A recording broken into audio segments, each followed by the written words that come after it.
बिस्मिल्लाहिर्रहमानिर्रहीम। उभरता तरह के प्लेटफ़ॉर्म से मैं हूँ आपका होस्ट एचएम खान। अस्सलाम वालेकुम मेरे पाकिस्तानियों, कैसे हैं आप लोग? ठीक-ठाक होंगे और एक अच्छा वक़्त गुज़ार रहे होंगे। आज मैं एक ऐसा टॉपिक आपके पास लेकर आया हूँ, जिसके बारे में अक्सर लोग मुझसे सवालात करते हैं कि हमें कोई अच्छा फ्रेट फॉरवर्डर बता दें, कोई हमें फ्रेट फॉरवर्डर की लिस्ट दे दें, कोई हमें वेबसाइट बता दें या किसी के नंबर दे दें, नहीं तो ईमेल दे दें।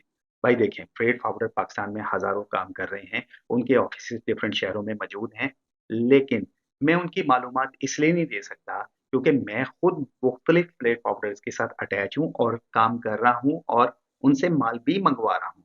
लेकिन इसमें अगर आप ये कहें कि जी हमें स्पेसिफिक कुछ 3-4 का ही नंबर दे दें, दे तो दूँ बाकी नाराज़ हो जाएँगे। क्योंकि मैंने भी मार्केट में काम करना है और लोगों के साथ मैं काम कर रहा हूँ। अब फ्रेट फॉरवर्डिंग की मैं सर्विसेज़ कुछ लोगों के साथ मिलके भी खुद प्रोवाइड कर रहा हूँ, चाइना में जिनके ऑफ़िसेज़ मौजूद हैं। फ्रेट फॉरवर्डिंग होती क्या है और इसमें हम लोगों को क्या मसाइल पेश आ रहे हैं? आज मैं आपको ये मालूमात दूँगा। देखें, हर बंदे की ख्वाहिश होती है पाकिस्तान में उसको प्रोडक्ट मिल जाए, सस्ती मिल जाए और सबसे बढ़ के ये लीगली मिल जाए। ऐसा ही है, हर फ्रेट फॉरवर्डर बहुत अच्छा काम कर रहा है और हर एक कहीं न कहीं, किसी न किसी वे से एक्सपर्ट भी है। मेरी बात को गौर से समझिएगा, एक्सपर्ट भी है। हर एक का तरीक़ेकार जो है, वो एक ही है। तरीका क्या है? चलें यहाँ एग्ज़ाम्पल में चाइना की ही ले लेता हूँ। चाइना से आप खरीदना चाह रहे हैं, प्रोडक्ट आपने सोर्स कर ली है, प्रोडक्ट आपने ढूँढ ली है, क्वांटिटी आपको पता लग चुकी है, सप्लायर से तमाम मामला तय हो चुके हैं, पेमेंट भेजने के लिए आप राज़ी हैं। तो अब आपको एक फ्रेट फॉरवर्डर की ज़रूरत है। आपने पहले तो ये देखना है प्रोडक्ट का वज़न क्या है।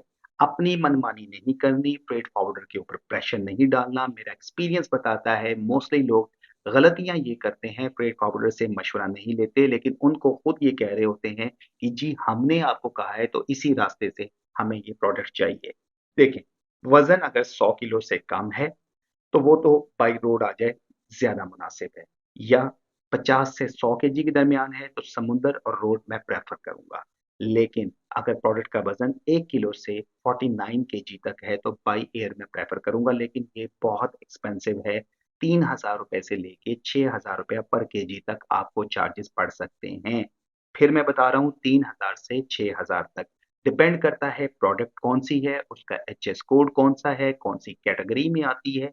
बाय एयर कौन से जहाज़ के ज़रिए आ रही है, उसके बाद उसमें एयरपोर्ट के चार्जेज़ भी शामिल होंगे, क्लीयरिंग के चार्जेज़ भी शामिल होंगे, टैक्सेस ड्यूटीज़ के भी चार्जेज़ शामिल होंगे, जो कि हर प्रोडक्ट के मुख्तलिफ होते हैं। देन उसका एक रेट पर किलो की कैटेगरी में निकलेगा और फॉरवर्डर आपको बता देगा, जो कि डीडीपी रेट कहलाता है और आपके घर तक पहुँचाने का उसकी ज़िम्मेदारी होती है। तो ये तो होगी जी फ्रेट फॉरवर्डिंग की पहला तरीक़ेकार। उसके बाद अगर वज़न 50 केजी से अबव है यानी कि 100 केजी तक है, तो फिर उसको बाय रोड ले आएँ।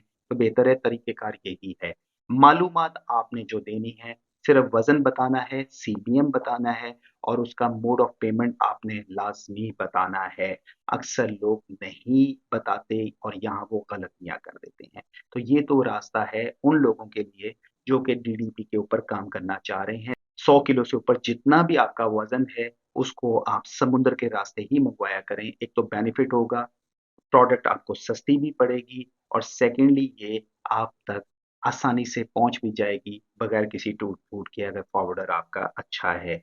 हाँ, यहाँ जो चीज़ हमने देखनी होती है वो वही एचएस कोड कौन-सा है, कैटेगरी कौन-सी है और किस शिपिंग लाइन के थ्रू लेके आ रहे हैं। 45 से 60 दिन समुद्र के रास्ते आसानी से लग रहे हैं, ज़्यादा अरसा भी आजकल लग रहा है।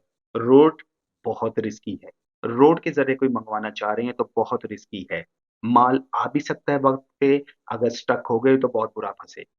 रिस्की काम है, उसमें रिस्क बहुत इन्वॉल्व है। सी में कोई रिस्क इन्वॉल्व नहीं है, जहाज़ में कोई रिस्क इन्वॉल्व नहीं है, टाइम से भी आ जाता है, देर भी होती है तो थोड़ी बहुत होती है, ज़्यादा स्टक नहीं होता। दूसरा फ्रेट फॉरवर्डिंग में जो वे है, वो उन लोगों के लिए जो मुकम्मल कंटेनर मंगवाना चाह रहे हैं, जिसको एफसीएल कार्गो कहते हैं, 20 फीट का या 40 फीट का। यहाँ हमें 2 बुनियादी चीज़ों का ख़ास तौर पर पता होना चाहिए। आप लोग जो कि काम कर रहे हैं, अपने सप्लायर के साथ बातचीत कर रहे हैं, उसको मुकम्मल मालूमात आप देंगे। मुकम्मल मालूमात ये देंगे कि प्रोडक्ट के बारे में वो आपको प्रॉपर्ली बताए, उसकी पैकेजिंग वो किस किस्म की कर रहा है, वुडन बॉक्स में कर रहा है या फ़िल्म कोटेड में कर रहा है, किस तरह कर रहा है, ये भी मालूमात आपके पास होनी चाहिए। और प्रॉपर आपने उसकी प्रोफ़ार्मा इनवॉइस बनवाई हो सके पाकिस्तान में किसी फॉरवर्डर को दिखा दें जिसने आपकी क्लियरिंग करवानी है, ताकि वो उसको उसके मुताबिक एडजस्ट कर दे, जिसमें उसको कस्टम हुकाम के सामने प्रेज़ेंटेबल हो और क्लियरेंस करवाने में आसानी हो। तीसरे नंबर पे ये एफसीएल में आपने लाज़मी उसके दरवाज़े में अंदर वाली साइड पे अपनी पैकिंग लिस्ट या परफॉर्मा इनवॉइस बल्कि दोनों जिस्मा करवाना बहुत ज़रूरी है। आपके मामलात बहुत आसान हो जाते हैं क्लियरिंग के दौरान, ज़्यादा टाइम भी नहीं लगता। इसके बाद एफवाई लाज़मी अप्रूव्ड हो, या तो अपने थ्रू करवाएँ या अपने फॉरवर्डर के थ्रू करवाएँ, लाज़मी करवाएँ। इसमें मोड ऑफ पेमेंट सिलेक्शन करें, डीडीपी है या एलसी है, सेकेंडली ये आपका फॉरवर्डर भी आपकी मदद कर सकता है, लेकिन यहाँ आप तीनों का मुत्तफ़िक होना बहुत ज़रूरी है और ख़ासतौर पे सप्लायर का कि वो इस टर्म्स के ऊपर मान जाएगा। एलसी थोड़ी-सी पाकिस्तान में आजकल प्रॉब्लम कर रही है, लेकिन ओपन होना शुरू हो गई हैं, जब मैं ये वीडियो बना रहा हूँ।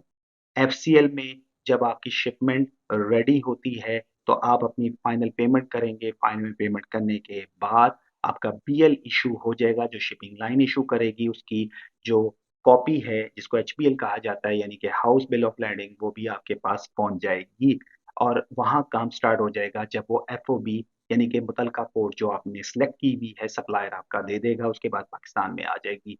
तो यहाँ भी फॉरवर्डर एक अच्छे तरीके से काम कर लेता है। पाकिस्तान में जब प्रोडक्ट आ जाती है, तो वो 7 से 15 दिन लगते हैं क्लीयरिंग में, अगर आपकी एफआई अप्रूव्ड होके पहुँच चुकी है। इससे कम भी टाइम लग जाता है, डिपेंड ये करता है कि आपका फॉरवर्डर किस तरीके से काम कर रहा है और आपकी बारी कब आ गई है। पीएसडब्ल्यू सिस्टम के तहत आप अपने सिस्टम पे भी जाके देख सकते हैं, अगर आपका पीएसडब्ल्यू नहीं इसमें काम कर रहा, तो आपका फॉरवर्डर का काम कर रहा है, तो फिर वो आपको टाइम बाय टाइम बता देगा। लास्ट जो टर्म होती है वो एलसीएल कार्गो होती है। देखें एलसीएल कार्गो में भी सेम इसी तरीके से प्रोसेस हो रहा था जो एफसीएल में होता है। लेकिन एलसीएल में ये होता है ज़्यादातर लोग वुडन बॉक्स में आपकी प्रोडक्ट डालकर भिजवा देते हैं एफओबी पोर्ट पे जो आपने डिसाइड की हुई है या सीआईएफ लाइक कराची भिजवा देते हैं। एफओबी लिया करें बेहतर है। जब वहाँ पहुँच गई उसके बाद वो पाकिस्तान आ गई। यहाँ थोड़ा-सा आपकी प्रोडक्ट टाइम ले लेती है, 20 दिन भी लग जाते हैं, 25 दिन भी लग जाते हैं, 30 दिन भी लग जाते हैं, 35 दिन। एक मुकम्मल कंटेनर में ये फ़ायदा होता है, इसने वहाँ से चलना है, डायरेक्ट पाकिस्तान पहुँच जाता है। एलसीएल में ज़ाहिर है कई लोगों का सामान होता है, टाइम लग जाता है, फिर उसके बाद पोर्ट पे भी टाइम लग जाता है, पोर्ट के चार्जेस भी वहाँ पे करने होते हैं। एलसीएल के भी आपको चार्जेस देने होते हैं और पीएसडब्ल्यू सिस्टम पे आप ईच एंड एवरीथिंग हर चीज़ देख लेते हैं, बाकी पैरामीटर और बाकी सिस्टम वही है, डॉक्यूमेंट्स भी वही हैं, जो कि इस्तेमाल हो रहे होते हैं कंटेनर के लिए। यहाँ भी बीएल इश्यू होता है, डीडीपी में कोई बीएल वगैरह नहीं मिलता। जैसे आपको एक टाइम बता दिया जाता है, ज़बानी बता दिया जाता है, प्रोडक्ट आपके घर तक पहुँच जाती है, लेकिन एलसीएल में आपकी डेस्टिनेशन पे पहुँच जाएगी, यहाँ आपको बीएल भी मिलेगा और आपको मुकम्मल मालूमात भी मिलेंगी टैक्सेस एंड ड्यूटीज़ की और हर चीज़ की मिलेगी। सिर्फ ये डिफरेंस होता है एलसीएल में और डीडीपी में। फ्रेट फॉरवर्डिंग में जो सबसे बड़े मसले तमाम फॉरवर्डर्स को आ रहे होते हैं कि लोग चीज़ों को सही तरीके से समझ नहीं रहे होते। अगर हम उनसे मोड ऑफ पेमेंट माँग रहे होते हैं, वो नहीं प्रोवाइड करते हैं। अगर हम उनसे कहते हैं कि सर ज़रा थोड़ा-सा सब्र कर लें, प्रोडक्ट आपकी यहाँ आ जाएगी, तो हम आपको प्रॉपर्ली डिलीवर करवा देंगे, लेकिन प्रेशर डाले रखते हैं कि हमें जी 2 दिन में दें, 3 दिन में दें, 4 में दें। देखिए, पोर्ट पे, एयरपोर्ट पे या आपकी ड्राई पोर्ट पे, जितनी भी प्रोडक्ट्स आएँगी वो टाइम जितना लेंगी तो उन्होंने लेना है, ये डिपेंड करता है कस्टम के प्रोसेस में। देर भी लग सकती है, जल्दी भी हो सकता है, इसमें किसी फॉरवर्डर का कोई कसूर नहीं। देखिए फॉरवर्डर का तो फ़ायदा ही फ़ायदा है, उसका फ़ायदा ये है कि आपका माल जल्दी क्लियर होगा, आप तक पहुँचेगा, आप नेक्स्ट ऑर्डर भी जनरेट जल्दी कर देंगे। एक फॉरवर्डर का तो नुकसान है और वो नुकसान इस तरह है कि वो अगर आपकी एक प्रोडक्ट जानबूझ के जल्दी नहीं क्लियर करवा रहा। एक तो उसने अपना कस्टमर लूज़ कर दिया, आप नेक्स्ट ऑर्डर उसको नहीं देंगे ना, ठीक है? और सेकंडली ये कि आप उसे नेक्स्ट ऑर्डर भी देंगे, तो प्रोडक्ट उसके पास लेट पहुँची, तो वो अगले महीने जाके जनरेट करेगा, आपको क्या बेनिफिट होगा? तो ये ज़हन में बात रखें, फॉरवर्डर्स के भी मसाइल होते हैं। तीसरा, अक्सर लोग गलतियाँ करते हैं वज़न बताने में। ये मैं बता दूँ, वज़न ऊपर-नीचे हो जाता है। मैंने अक्सर देखा है कि पैकेजिंग के दौरान वज़न बढ़ जाता है, लेकिन आप लोग समझ रहे होते हैं कि 10-15 किलो ज़्यादा वज़न आ गया है, तो फॉरवर्डर उसके पैसे खा रहा है। ऐसा नहीं है। ताउन किया करें, चीज़ों को समझने की कोशिश किया करें और डीडीपी में ऐसे मसाइल बहुत सारे आते हैं। प्रेशर डाले रखते हैं। फिर आपने एक और चीज़ भी देखी होगी, फॉरवर्डर के रेट एक नहीं होते। कई आपको रेट इतना कम बता देंगे कि आप लोग हैरान हो जाएँगे, कई रेट इतना ज़्यादा बता देंगे कि आपकी समझ में कोई नहीं आएगा कि यार कौन-सा रेट हमें सही दे रहा है। देखें, डिपेंड करता है सारा क्वांटिटी के ऊपर, डिपेंड करता है किसको कब जाके शिपिंग लाइन से कॉन्टैक्ट करके या तो उसने सस्ती ली हुई है या महँगी ली हुई है या जल्दी ली हुई है। हर एक अपने मेयार के मुताबिक काम कर रहा होता है। बाज़ लोग ये करते हैं, वो कहते हैं जी हमारा कंटेनर फिल होने वाला है, बस ये माल इसका पकड़ो, डालो जल्दी कंटेनर निकालो, वो रेट इतना कम दे देते हैं, ठीक कर रहे होते हैं। लेकिन बाज़ लोग ये कर रहे होते हैं कि वो सोच रहे होते हैं कि हम कोई गड़बड़ कर देंगे, इसका एचएस कोड चेंज करके उसके माल में ले आएँगे या हर एक ने अपनी कैलकुलेशन की होती है। कई आपको फँसा भी देते हैं, कई आपको नहीं भी फँसाते हैं। तो बेसिकली स्टैंडर्ड तरीक़ेकार ये है कि जो आपकी प्रोडक्ट है उसका एचएस कोड लें, किसी प्रोफ़ेशनल को कहें इसके टैक्सेस ड्यूटीज़ बता दें आप मुझे, मसला आपका हल हो जाएगा। मुझसे फिर भी कुछ सवाल करना हो, नीचे मेरा ईमेल एड्रेस मौजूद है, आप मुझे ईमेल कर सकते हैं। वेबसाइट पे भी जाके विज़िट कर सकते हैं, वहाँ से भी मुझसे सवाल व जवाब कर सकते हैं और अक्सर लोग मुझसे मेरा व्हाट्सएप नंबर माँगते हैं। देखिए, मैं व्हाट्सएप नंबर उन्हीं लोगों को दे सकता हूँ, जो कि सीरियस हैं, वाक़ई काम करना चाहते हैं। फिर भी मज़ीद मालूमात चाहिए तो वेबसाइट पे आप चले जाएँ। अपनी दुआओं में याद रखिएगा। फ़ी अमान अल्लाह। पाकिस्तान ज़िंदाबाद।